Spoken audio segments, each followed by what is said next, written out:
Welcome, everyone. We're going to just hold tight here for just a second as folks enter into the room.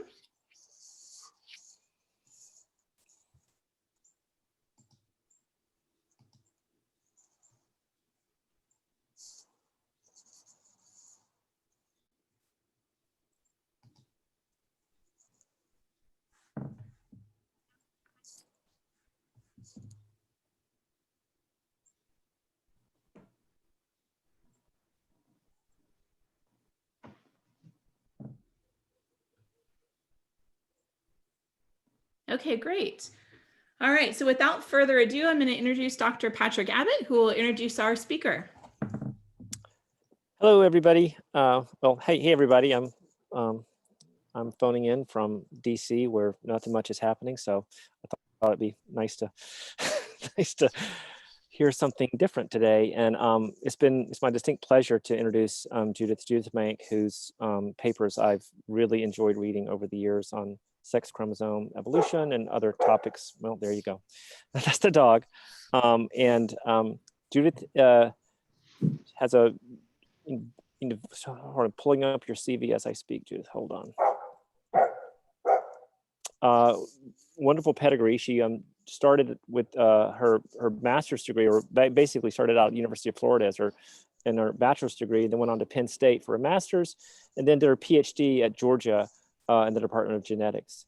And from there, she did a postdoc overseas at Uppsala, and then was a university lecturer in the Department of Zoology at the University of Oxford. And from 2008 to 2012, just reading from her CV. And then after that, she was professor of evolutionary and comparative biology in the Department of Genetics, Evolution and Environment at the University College of London. And then in 2018, she came back and joined the faculty at UBC in Vancouver as professor and Canada chair in evolutionary genomics. So it's my distinct pleasure to bring to you Dr. Mank. Cool. Thanks so much, Patrick. And thanks to everyone for spending some time. I know we're all kind of zoomed out, and for inviting me to speak. Let me share screens real quick.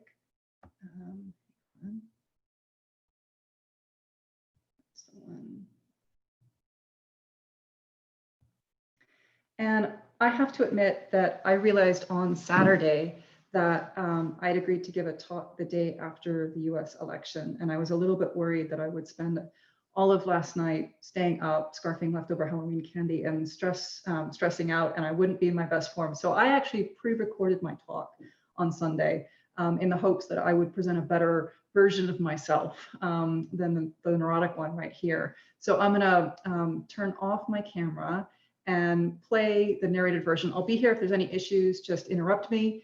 Make sure I'm showing my sound. Yes, I am.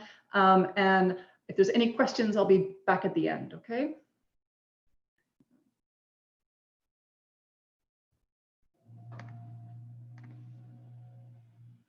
So sex chromosomes are a particularly mysterious part of the genome. And one of the ways in that they're mysterious is that we aren't actually sure how many times sex chromosomes have evolved. So I'm showing you here a radial phylogeny of just the vertebrates, and the presence of either ZW sex chromosomes in red or XY sex chromosomes in blue. And you can see that even though in some clades sex chromosomes are conserved, so in mammals they have a preponderance of XY sex chromosomes that originated once in the Therian ancestor and is present across the entire clade. And the same is true in birds. There seems to be a single origin of ZW sex chromosomes in that group, and they're conserved throughout the entire clade. There are lots of other groups like reptiles, amphibians, and the fish that I'm going to be talking about today, where you see rapid origin of sex chromosomes, turnover between sex chromosome systems or even sex chromosome types, and in many cases, loss of sex chromosomes and reversion to a different type of sex determining mechanism. And this rate is so rapid that we can't actually count how many times sex chromosomes have originated.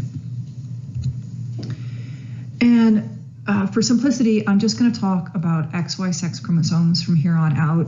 The same processes are true for ZW sex chromosomes. So the X and the Y, they diverge from each other as recombination between them is halted.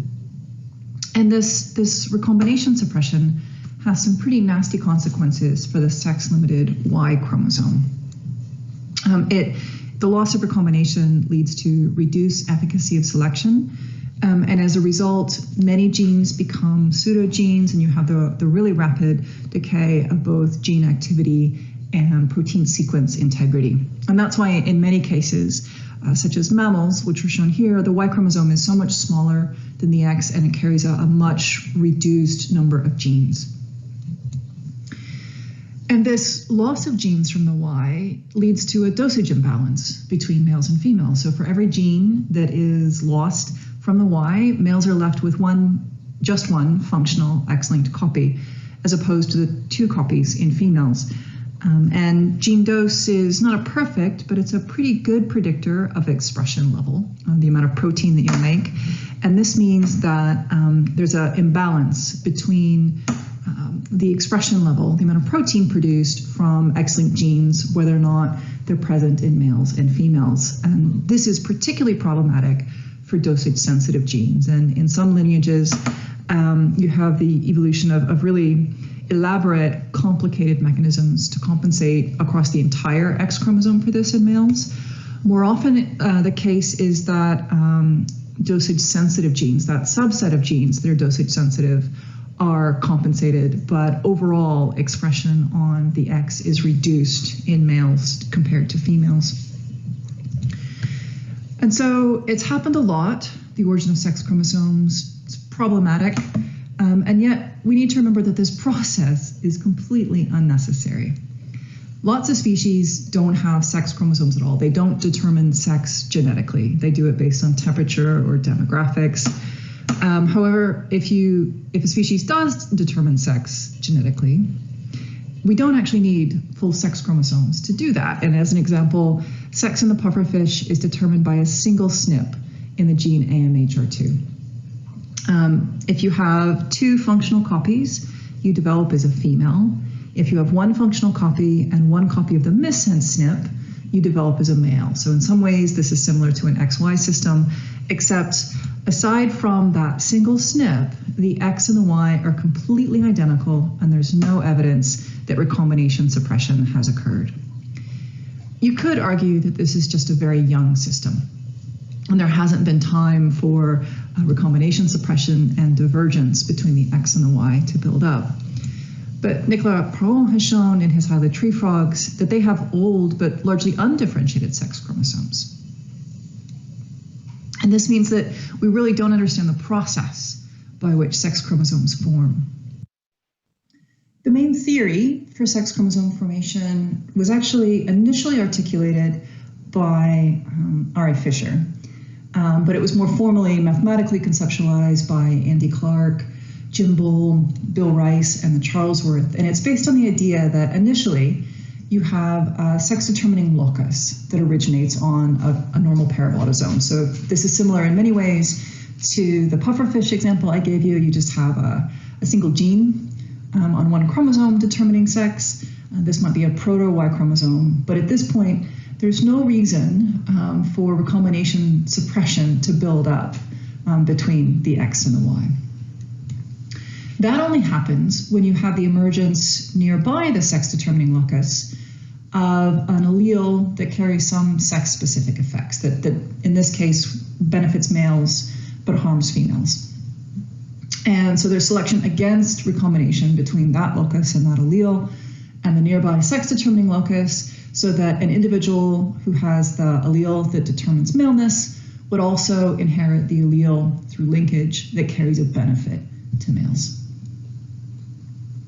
At that point, recombination is lost on the Y chromosome, and you have the buildup of heterochromatin, many genes become pseudogenes, and you have the emergence of what we often refer to as a stratum or a region where the characteristics are more similar to genes in that region than they are to others. So if you sort of cluster things based on divergence or transposon activity, there's sort of a distinct region. You can have genes or emergence further on of additional strata once you have alleles emerging with additional sex-specific effects until recombination suppression in many cases, like mammals and birds, engulfs the bulk of the sex chromosomes, leaving just a very small pseudo-autosomal region for recombination in the heterogametic sex to allow for proper disjunction. This idea was actually inspired by some really early observations in guppies. So there's a Danish geneticist named Vinge who worked primarily in yeast, but he also kept guppies, I think, mostly as pets. And he noticed that a lot of color patterns are passed perfectly from father to son. And I'm showing you a color plate from one of his publications here that shows many different male coloration patterns in his guppies. And I've highlighted the ones in orange here that are essentially Y-linked, that are passed perfectly from father to son. There seems to be no maternal component. Fisher, reading this, realized that color can be thought of as sexually antagonistic in guppies.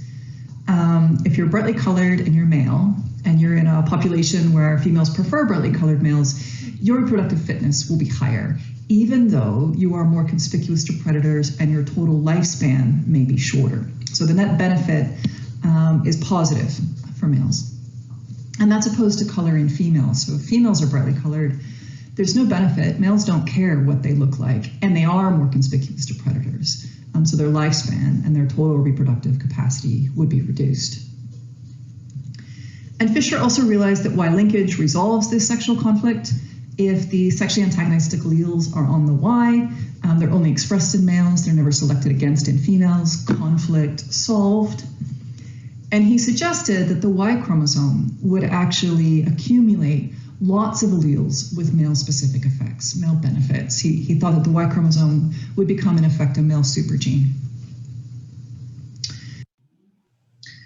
But this actually represents a big contradiction in many ways to how we understand Y chromosomes to evolve now. So if you think about it, each of these Y color patterns that I've highlighted in orange here represents a unique Y haplotype or a Y chromosome, a different Y chromosome. And this implies a huge amount of diversity, segregating in Vinge's relatively small lab population. And this is very, very different from what we know about sex chromosomes, in that in most organisms where they've been studied, they have very little variation. The loss of recombination leads to complete linkage and a shift to very strong purifying selection and linked effects. And so because of that, Y chromosomes very quickly are depleted of almost all variation. And so I thought we have to try and understand this. This is a truly unique system. And so we asked the question a couple years ago, how can there be so much diversity on the guppy Y chromosome? And just to tip my hand, and so you know what you're in for, I'm going to talk about two other related projects. Guppies are an amazing ecological model because relatively quickly after they colonized the island of Trinidad, they moved from downstream environments where food is relatively abundant, but so are predators, to upstream populations where both the number and diversity of predators reduced, but so was food availability. And in response to this shift, they've experienced a very rapid shift in a suite of phenotypic characters. There's really, in many ways, a completely different syndrome for upstream compared to downstream guppies. And people like Dave Resnick and Ann Hood and Ann McGurran and many others have spent their careers trying to understand this. And part of these syndromes is that in upstream low predation populations, males are more brightly colored because females have a stronger preference for brightly colored males. And Swan Gordon has shown that there seems to be a difference in the degree of Y linkage of these color patterns between upstream and downstream populations. And that really implies a rapid change in Y chromosome gene content that's really interesting. So we also asked the question, what's the genetic basis of color on the guppy Y? And the last project I'm going to talk about stems from the fact that poeciliids are hyperdiverse for many traits. And I've already shown you that fish seem to experience rapid turnover of sex chromosome systems. And so we asked the question, how conserved is the guppy Y across related species?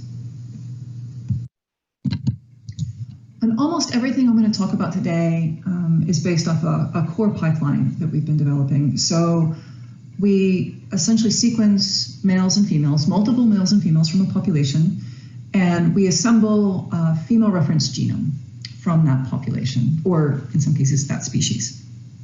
And remember that females are XX in guppies, and so we're looking at the female reference, no Y chromosome, just X chromosomes in the reference genome. And then we map those scaffolds or contigs back to a reference genome to orient by position. So we've got scaffolds from our population oriented properly against a reference genome. And then we map back the reads from the males and the females. And this will lead to sort of 3 different categories of data patterns. So in regions where there's no difference in male and female coverage, so males and females both have 2 chromosomes, there's been no degradation of the Y, and there's been no recombination suppression, so the Y chromosome has not yet diverged from the X, we'll get equal male and female coverage and equal SNP density in both sexes. In regions where the Y chromosome has started to diverge, but it hasn't fully degenerated, you'll get the buildup of male-specific SNPs. And that will lead to increased male SNP density compared to females. But those reads, for the most part, will still map to the X because there's a great deal of sequence homology. And so you'll get equal coverage between males and females.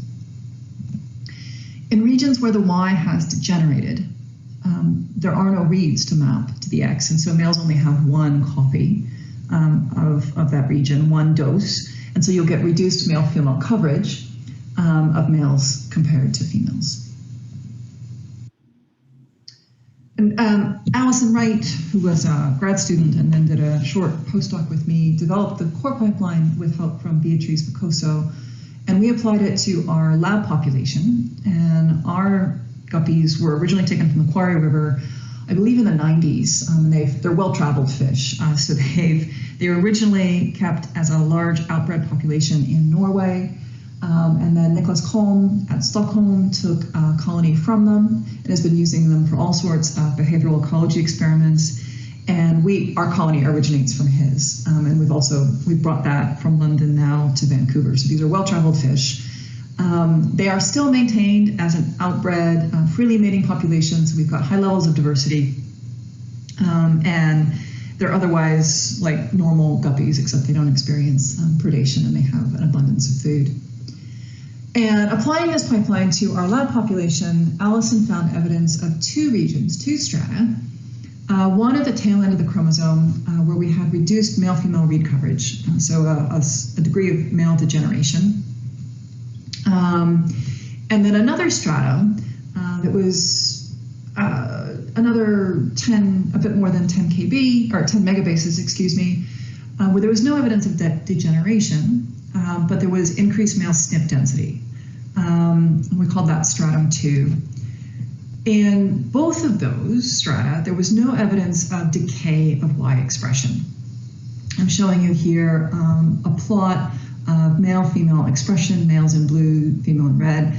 There's no evidence of decay of Y gene activity. And this suggests, and was consistent with what we know about fish, of a really rapid spread of recombination suppression across this chromosome. I should mention that Christina Dreyer and her group had previously linkage mapped the sex-determining locus to the tail end of chromosome 12, so right where we were observing stratum 1, and that was totally consistent with the previous work. The other thing that Allison noticed that we were pretty excited about was the extent of stratum 2 varies across natural populations, and I'll explain that more in a moment. So on the strength of that result, we went back to Trinidad in late 2016 to recollect, and we wanted to do 10x linked read sequencing. And for that, we needed high molecular weight samples, and so we needed to flash freeze everything when we collected it. This is Felix Braden, who we went with to Trinidad at one of the streams. And so we sequenced using 10x 10 males and 10 females for each high and low predation population across 3 rivers. And for all the individuals that we sequenced using 10x linked reads, we assembled genomes for each individual. And for all the work that I'm going to talk about from here on out on this project, we used the best female assembly from each river. So we have river-specific genome assemblies that all the data were then mapped back to. For all the males that we sampled, we also have high-res pictures. I'm actually not great at catching fish, so my job was to be the photographer so that we could reconfirm yet again that fish upstream compared to downstream were much more vivid. So males were brighter upstream compared to downstream. So for all the comparisons between upstream and downstream populations, I'm going to use the same color scheme. So orange for upstream, low predation, because males are more vivid, more orange, and black or gray for downstream, less vivid, high predation populations. And in her paper, Allison had found increased male-female SNP density in each of the high predation populations compared to their downstream sister population. And that was consistent with convergent expansion of stratum 2 in each upstream population, which was really interesting. There was some discussion that we should be looking at male-females FST, so differences in the allelic distribution between males and females instead of SNP density. And so that's what Pedro did when he was confirming Allison's work. So he looked at male-female FST, and again, he found elevated male-female FST in each of the upstream compared to downstream populations. That's what's shown on the side, the plot of the side. Each of the orange distributions is shifted, is greater than the black distributions. However, when Allison was doing her work, we didn't know that there was a big inversion in the reference genome that was available at the time. And remember, we've done full genome assemblies for many individuals in multiple streams, as well as our lab population. And we found no evidence of that inversion, suggesting it's unique to the lab population that gave rise to the reference genome. Once we corrected for that inversion, the extent of stratum 2 in the upstream low predation populations actually is greater, and in many cases encompasses the remainder of the proximal end of chromosome 12. But I want to focus primarily on stratum 1, the older part of the sex chromosomes, because that's what most of what Pedro was focused on. So stratum 1 is a little bit bigger in the second pass with these different reference genomes. It's about 7 megabases from about 20 to 26 megabases. And it's really driven by significant reduction in male coverage in 2 regions. So 20 to 22 megabases and about 24 to 26 megabases. And in those regions, you see a real drop in male mapping coverage in blue compared to females in red. It's exactly in those regions that we see an accumulation of male-specific and male-associated SNPs. So we first screened out any SNP that we observed in any females. So those are removed. So these are SNPs that are only present in males and are either present in all males in red or present in most males in orange or blue. And this kind of hints back to that haplotype diversity that Vinga's work implied. We don't see a huge abundance of SNPs present in all males, but we see greater diversity of that. We see male-specific SNPs, absolutely, but not present in all males because males have different Y haplotypes. But we do see phylogenetic clustering in this region. So you can sort of date the origin of recombination suppression between the X and the Y phylogenetically. So if the Y sequence clusters together, that suggests that recombination suppression between the X and the Y predates that population or that river, and there's been time for complete lineage sorting. If the X and the Y sequence cluster together in a population or across populations, that suggests either that recombination has not been completely suppressed or that there has been insufficient time for complete lineage sorting. But we did see evidence of complete lineage sorting and relatively old recombination suppression between the X and the Y in both upstream and downstream populations in exactly that region. And we also saw a buildup of male-specific sequence. Now, I won't go into that here just for time, but if you have questions, I'm happy to talk about it. And all of these are consistent with recombination suppression, complete recombination suppression between the X and the Y before the colonization of Trinidad. So the X and the Y seem to be older than transition to Trinidad about 12,000 years ago. And I'm not going to talk too much about this. This is work by Dave Metzger that's in review. He also saw evidence of male hypomethylation in exactly the same region that's consistent with sexualization of gene regulation. And that's very much consistent with evolutionary theory about sex chromosomes after recombination suppression has occurred. To get back to this question of haplotype diversity, because we had 10x reads, we could phase the X from the Y haplotypes. And for those where we had evidence of phylogenetic clustering, Pedro did a lot of further analysis. I'm showing you here haplotype maps. Again, upstream, colorful populations in orange, downstream in gray. Each circle represents a Y haplotype. The size of the circle represents the number of individuals with that haplotype. So you can see there are some haplotypes that are more common, others are more rare. And the length of the line connecting haplotype circles indicates the number of mutations that separate one haplotype from another. And from this, you can get quite a bit of information. One, that lots of haplotypes are shared between upstream and downstream populations, consistent with recombination suppression prior in stratum 1 to the movement upstream. And two, you can see there's quite a lot of haplotype diversity, and some haplotypes in some regions are barely even connected. And that gets back to Vinge's observations. What we didn't see was any evidence of an inversion as the cause of recombination suppression. And so that's been assumed to be the mechanism that causes the X from recombining with the Y for quite some time. We didn't see any evidence of it. We did see evidence of inversions in populations, so I'm showing you here. This is actually the region encompassing stratum 1. But there was no difference in inversions between females and males, and that means that this is not an X or a Y specific inversion. And we've been wondering if that's not at least the initial reason, maintaining this haplotype diversity. So if you think about it, if you have a sex-determining gene, like we have in the pufferfish, so no evidence at this point of recombination suppression, but there's a gene that is causing males to develop, shown in yellow. An inversion is a relatively rare event. It would happen in just one individual in a population. And if it's advantageous, it would sweep to fixation, and that would lead to a very rapid loss of diversity just through sweeps, the sweep of that inverted haplotype through the population.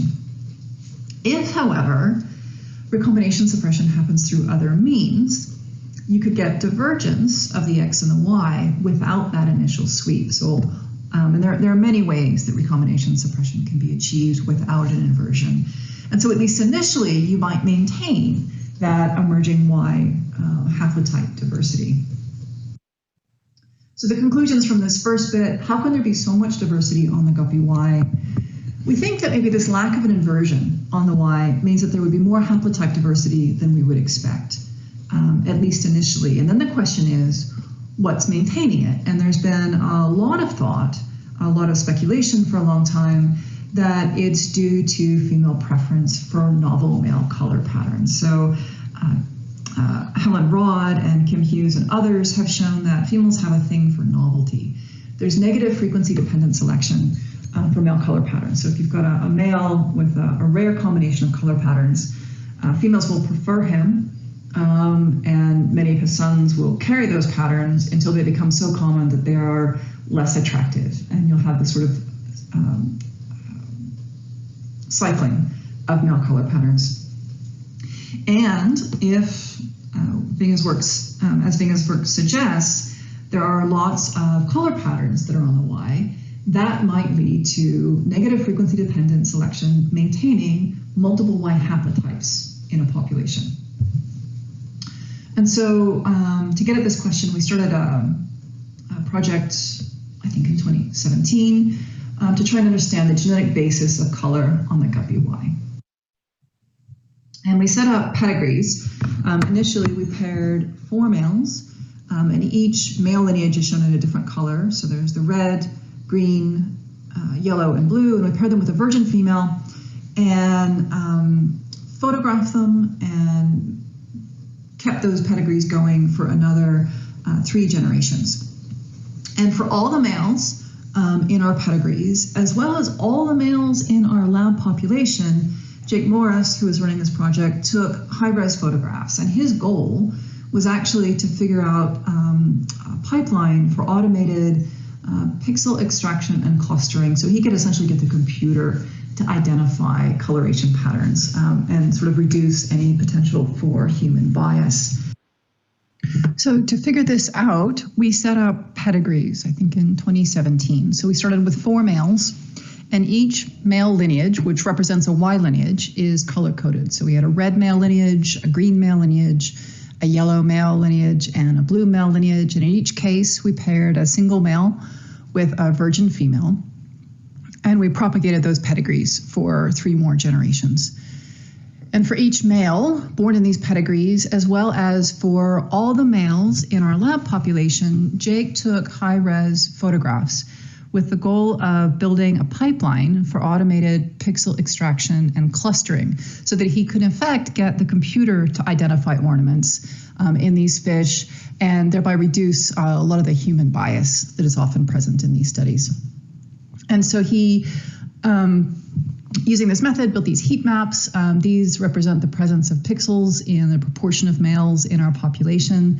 And he identified 4 orange or carotenoid ornaments, O1 through O4 in this fish at the bottom, and 5 black or melanic ornaments, B1 through B5, that were present in at least 10% of the males in our lab population. And the first thing he did was figure out which of these are Y-linked. And this is a pretty simple test. If an ornament is on the Y, it will be passed perfectly from father to son. And so if you have a Y-linked ornament in the red lineage, all the males in that male lineage will have the same ornament. And the same is true for something on the Y in the green lineage and the yellow and the blue. And using this approach, he looked at each of the ornaments, and I'm showing it here. So these are each of the 9 ornaments we identified in our population, and the percentage of males that present that ornament in our lab population. And below that, in the pie chart, the proportion of males that were the same or different to their father in the presence or absence of that ornament. And what you can see here is that none of the 9 ornaments show evidence of what we would expect for Y linkage. And that was initially a little surprising, to be honest, until Jake noticed that there were strong correlations for both size and saturation, so the vividness of an ornament, among ornaments of the same color. So if an individual had a really big ornament 1, orange ornament 1, all the other orange ornaments would be really big. And the same was true for saturation. If an individual had a highly saturated orange ornament 1, all the other ornaments would also be very, very orange. And what was really cool is that this suggests a modifier locus affecting all the ornaments in the same biochemical pathway. And when we looked at the similarities between a male and his paternal grandfather, with which he shares a Y chromosome, and his maternal grandfather, with which he does not share a Y chromosome, there was greater similarity in total orange area, orange saturation, and black area between a male and the paternal grandfather compared to a male and his maternal grandfather, suggesting that these modifier loci are at least partially Y-linked. And that was really interesting. But it doesn't explain either the recombination expansion we observed in upstream populations, nor the maintenance of diversity of Y haplotypes. And that I think remains a pretty open question at the moment. So what's the genetic basis of color on the guppy Y? It actually may be simpler than we thought. but the fact that it is simpler complicates our understanding of Y chromosome evolution dynamics. And the last thing I want to talk about is a question about how conserved is the guppy Y across related species. And this is some work by Judith Mank. It encompassed the bulk of her PhD work, and she had a couple different chapters on it. So she started with RNA-seq data from both the Trinidad guppy and a closely related species from the mainland of South America, Endler's guppy, Poecilia wingia. And she set up pedigrees, pairing males with virgin females, and then she collected tissue from the mom, dad, and the sons and daughters and ran it through the sex detector pipeline, which identifies, based on segregation, X from Y coding sequence. And she used this to phylogenetically date the strata. So she had 45 genes expressed with XY orthologs for both reticulata and wingii. And of those, 4 showed recombination suppression in the ancestor of reticulata and wingii. And again, if the Y sequence clusters up to other Y sequence separate from the X, that suggests both recombination suppression in the ancestor and complete lineage sorting. If the X and the Y cluster more closely together within each species or population, that suggests that recombination was either suppressed separately, or that there's been insufficient time for complete lineage sorting to occur. So I'm going to take you back to this picture I showed you from Pedro's work and Dave's work, showing there were 2 specific regions of interest in stratum 1 that seemed to be the oldest. And the regions, the genes that showed evidence of ancestral recombination suppression were in exactly those regions. None of them had a very high bootstrap value, but it's indicative that all 4 were in just these regions, giving sort of consensus support to the idea that recombination suppression in stratum 1 actually predates the divergence of wingii and reticulata and occurred prior to the colonization of Trinidad. What I didn't tell you in the previous plot was that these 2 spikes of male hypomethylation were actually the regions of conserved hypomethylation between these 2 species. And so it seems to have happened in the ancestor and be present in both species. So stratum 1 predates the divergence between reticulata and wingii and is at least 3.5 million years old. That was a little bit surprising, to be honest, at first. When we were out collecting, we didn't just go to Trinidad. We also went to the Florida Panhandle with Becky Fuller here in Orange, and to Guyana with Godfrey Bourne. This isn't Godfrey, this is a field assistant, to collect related species. And we were trying to get Poeciliids that were related at multiple levels to reticulata to do a comparative phylogenetic approach to the sex chromosomes.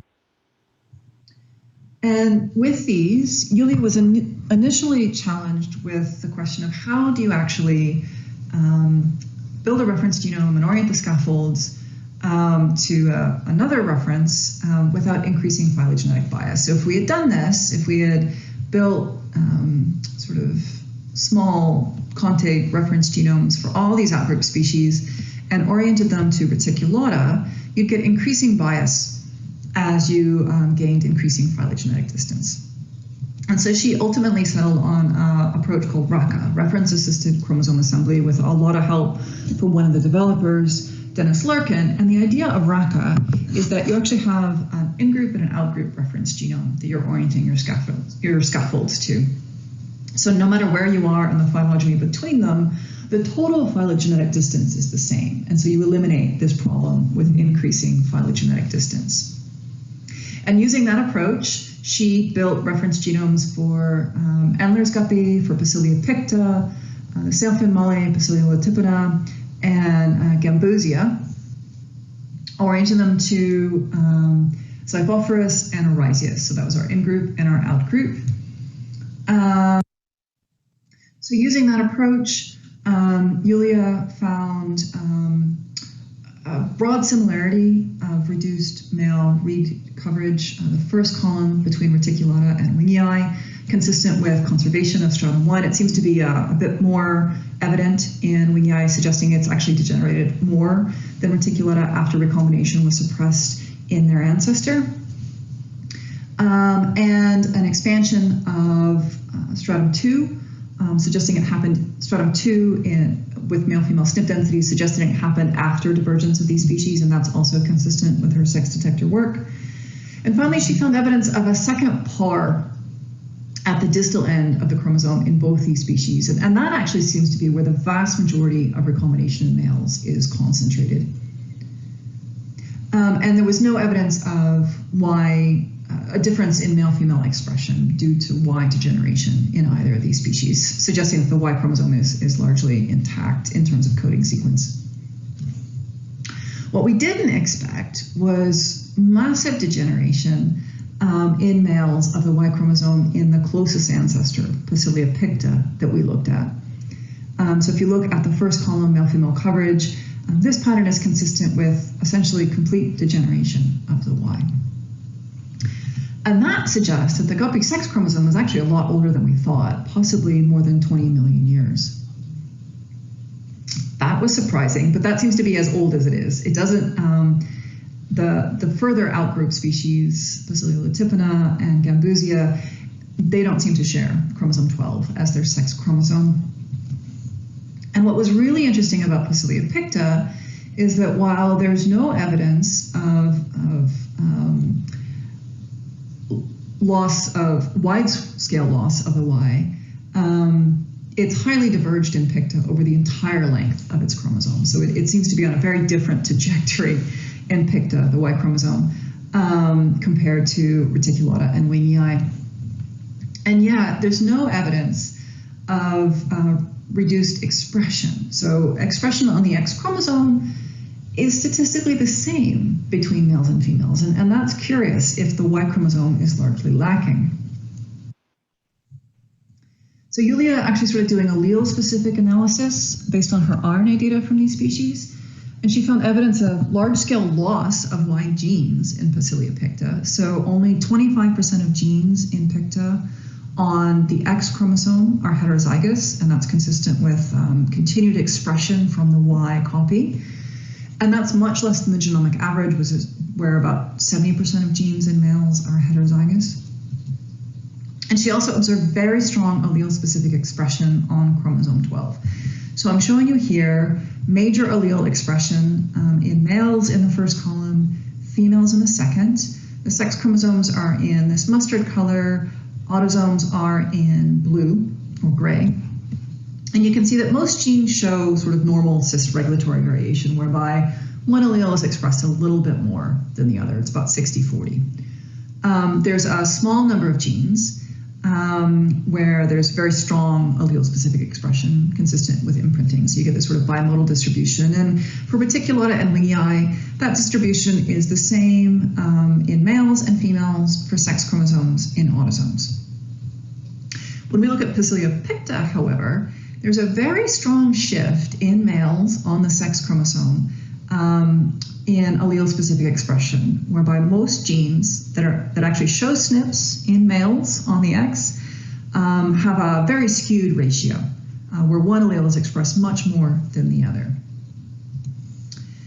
And that's actually consistent with Y degeneration. So the Y allele is the X allele is being expressed at a much higher ratio compared to the Y, because the Y is losing its regulatory integrity, and that's what happens in Y chromosomes. And yet what's super interesting is that we don't see a difference in overall expression level for those genes in males. And that's what I'm showing you here in the third column. So expression in males in blue is the same between the X and the autosomes. And it's also the same between the X and males and females in Poecilia picta. And that's only consistent with a complete and whole chromosome mechanism of dosage compensation in this species. And that was actually extremely surprising because aside from mammals, dosage compensation in vertebrates is largely incomplete. So there'll be compensation for the subset, the minority of genes that are dosage sensitive, but on the whole, males express genes on the X less than females do, just because they have one functional copy. So this is the first case of whole chromosome-based dosage compensation in a fish, which was super interesting. And if you thought Poecilia picta was weird, Poecilia peri is truly bizarre. And this is some work by Ben Sandkamp. So peri is sister species to picta, and what's super cool about it is that it has 5 different types of males, and that's what's shown on this illustration here. Females are at the bottom of the illustration, and then there are 5 different types of males that differ in both pattern and color, but also reproductive strategy. So some of these are, they attract females based on male-female preference. Some of them actually battle other males, male-male competition for access to females. Some of them are sneakers. All of them, these strategies are specific to the morph, and they're associated with physiological differences as well, namely in relative testis size and sperm production. So these are really complex male morphs, and what's really cool about them is that all these morphs, all 5, are Y-linked, suggesting that there are essentially 5 Y chromosomes that are being maintained in this species and are maintained within each of the populations. So the frequency of these morphs is relatively stable across decades-long surveys. So they're being maintained by some sort of frequency-dependent selection. Ben had 10x data for multiple males and females and each of the morphs, and they also share the same sex chromosome. So he's actually oriented by Encephalophoros genome here, and chromosome 12 is syntenic in Encephalophoros to chromosome 12 in guppy, which is the sex chromosome. He's showing you here male-female coverage for each of the morphs in different color patterns on the top panel, and picta and peri in the bottom panel. And you can see picta and peri show exactly the same pattern of male-female coverage, consistent with wide-scale degeneration of most of the Y in peri, and the pattern is roughly the same across all the morphs. So recombination was suppressed before the origin of these morphs because they're species-specific. They also have dosage compensation, just like picta. I'm not going to go into that, but I'm happy to talk about it. And that suggests that Y degeneration and dosage compensation are ancestral to this clade, the micropoecilia. So that's cool. What's also cool is that Ben did what's called a K-mer analysis. So he was trying to identify bits of the genome that are truly Y-linked. And if this is a way of actually chopping up reads into very small words, just 31 base pairs long, and identifying which are present in both males and females, and those are X or autosomal, and which are Y-linked. So you essentially bioinformatically subtract all the female sequence from the male sequence, and whatever is left is Y-linked in green. And you can, and Andy Clark actually dubbed these Weimers quite some time ago. It's a method that's been used in lots of sex chromosome studies. And if you take these Weimers and you map them back to your Illumina reads, your scaffolds, or in the case of Ben, your haplotypes, because we have phased haplotypes from peri, you can identify relatively large chunks of the Y chromosome. And in many cases, assemble Y sequence. And what was super interesting is that even though we didn't find many Weimers that were shared across all our different morphs, there were large numbers of Weimers that seemed to be morph specific, shared across all the males of a specific morph. And so when he then treated these Weimers as a phylogenetic characteristic. So he looked at the Weimers that were present in at least 2 males and absent in all females, and he treated them as in a presence-absence matrix, and built a phylogeny around them. And you can see that each of the, and he's color-coded each of the morphs here. You can see that all the morphs, the major morphs, Immaculata, Peri, and Melmanzona, and Melmanzona has 3 submorphs that are differentiated largely by color. Each of the major morphs actually is reciprocally monophyletic, suggesting that after recombination was suppressed in the ancestor of Poecilia peri, there's been further divergence of each of these Y haplotypes that are shared within each morph. So, how conserved is the guppy Y across related species? And this is where things have gotten really interesting. So we have one clade, about 20 million years old, with a range of sex chromosome divergence on the same linkage group. And it leads to questions about why divergence is so much greater in Picta and Pere compared to Reticulata and Wingii, and how dosage compensation is achieved in Picta and Pere, and why it's evolved so rapidly when most other systems make do without and just sort of manage with incomplete compensation.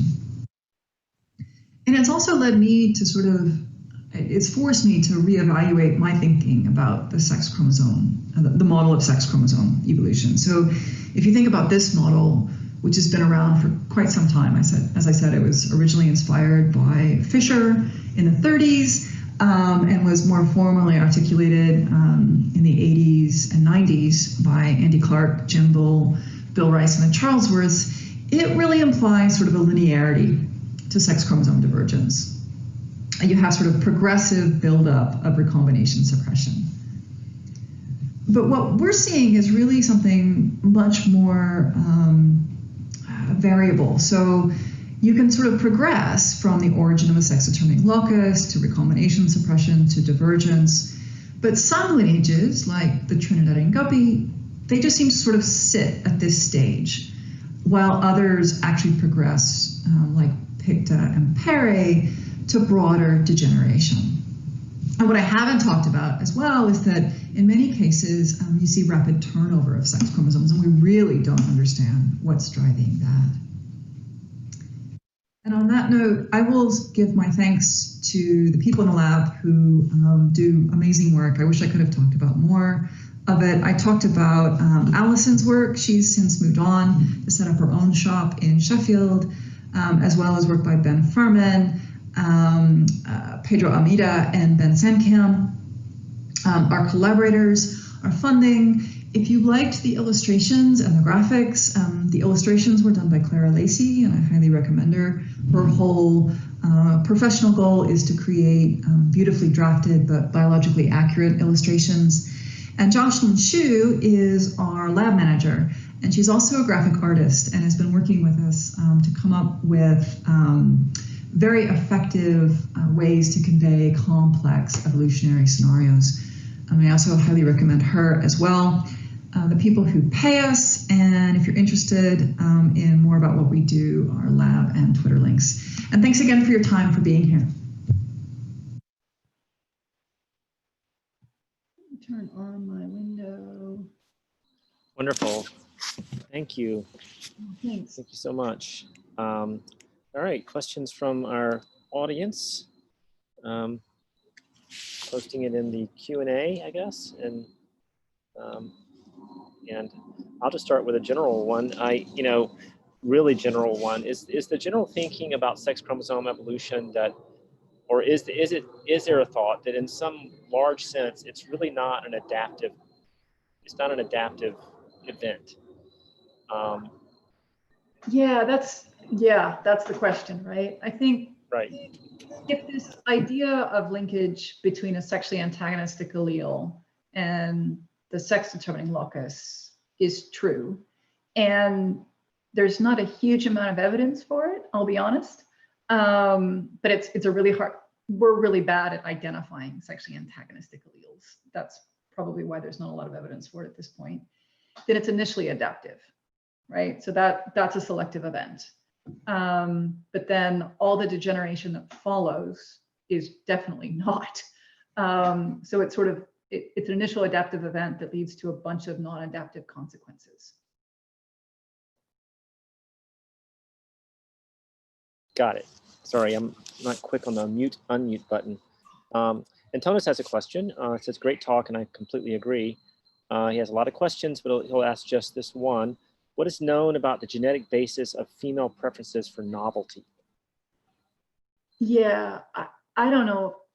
The genetic basis, I don't know that we have it, because the preference for novelty extends to multiple levels. So female preference is not repeatable because females prefer to mate with different males. So if you show them, if they mate with one male, they will actively disfavor that pattern forever, essentially. And so Right. it's been really hard to map these preferences, to be honest. We've sort of cheated in some ways and tried to identify like what's going on in a brain of a female when she sees at least a sexy male.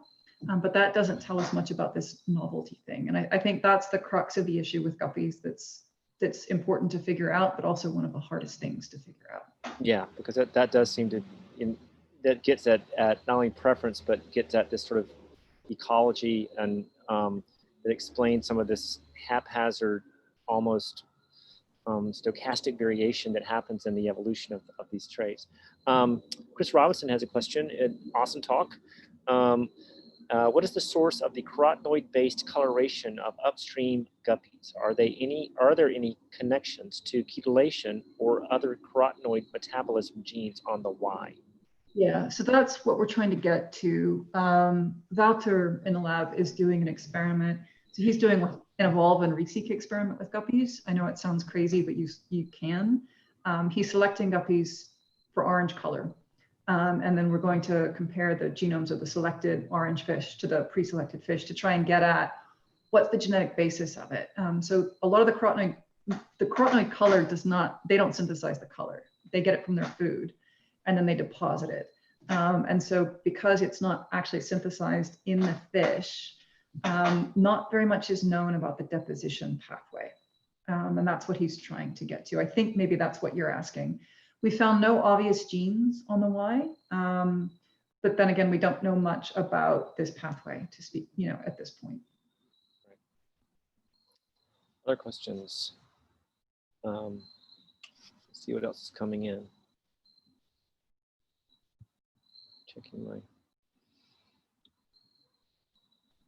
I think I've put everyone to sleep. I hear crickets in the back. That's me. Okay. Me on my deck.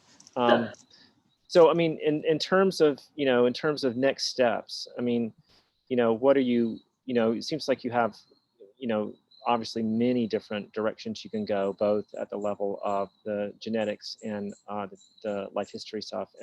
But what do you envision as your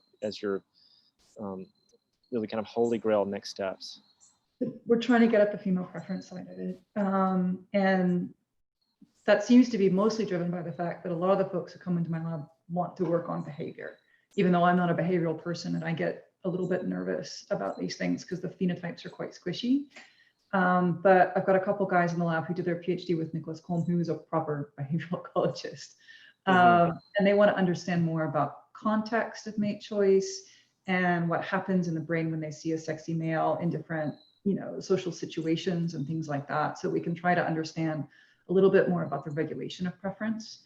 So that's one side of it. The color side of it, I think, is really interesting. And I'd really like to understand more about the genetics of this and how much of it is on the Y versus the autosomes, and how much of it is just regulated by testosterone. Like that's a really easy way to increase your color. And that could be what these modifier loci are.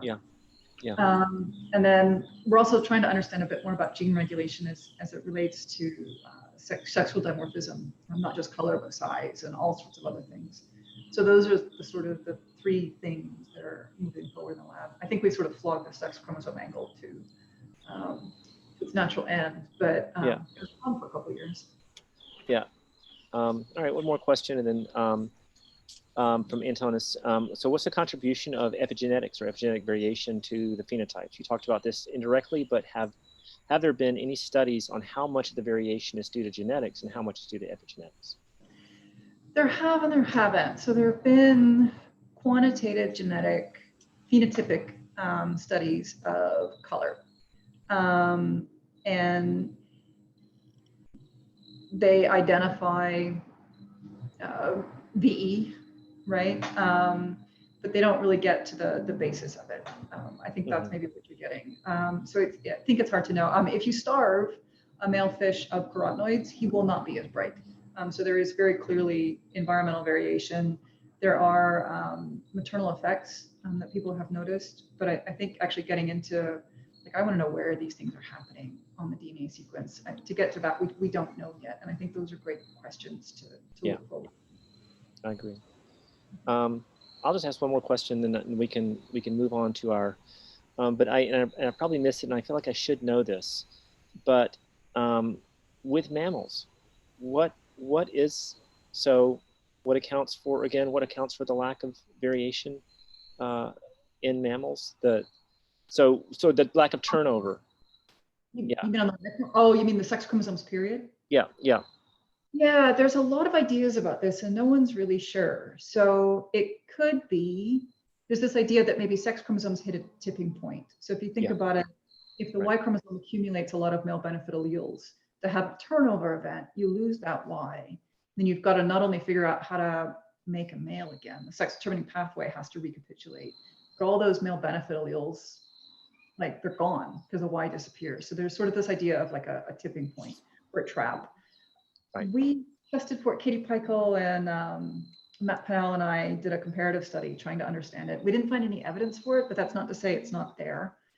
There could be a developmental function to it. So in guppy or in fish, they actually differentiate their ovary from their testes very late. And actually they never fully do it. So they have an ovotestes. And you can have an individual who has 90% sperm production and 10% oocyte production is perfectly fine and perfectly fertile and reproduces largely as a male. And so that may create a certain amount of lability in the sex determining pathway. And we may be just so canalized that we cannot deal with any mutations in that pathway. And that sort of also canalizes our Y chromosome, which sets off the cascade. So it may be developmental, it may be genomic. I think these are, I don't have a great answer for any of these questions, unfortunately, but they're the good ones that everyone wants to know. Absolutely, no. Well, that's great. Well, Judith, you don't get the resounding, applause from the audience, as you know, probably already by now, but I'm going to clap for everybody. Thank you so much for this. And after this, we have a little get together in about 3 or 4 minutes. And the link to the get together is right there in the chat. And so please, everybody, join us for just a more relaxed hangout with Judith. But again, thank you so much for this, and really, really appreciate it. It's a great talk. Cool. See y'all in a few minutes. Okay. Thank Bye. you.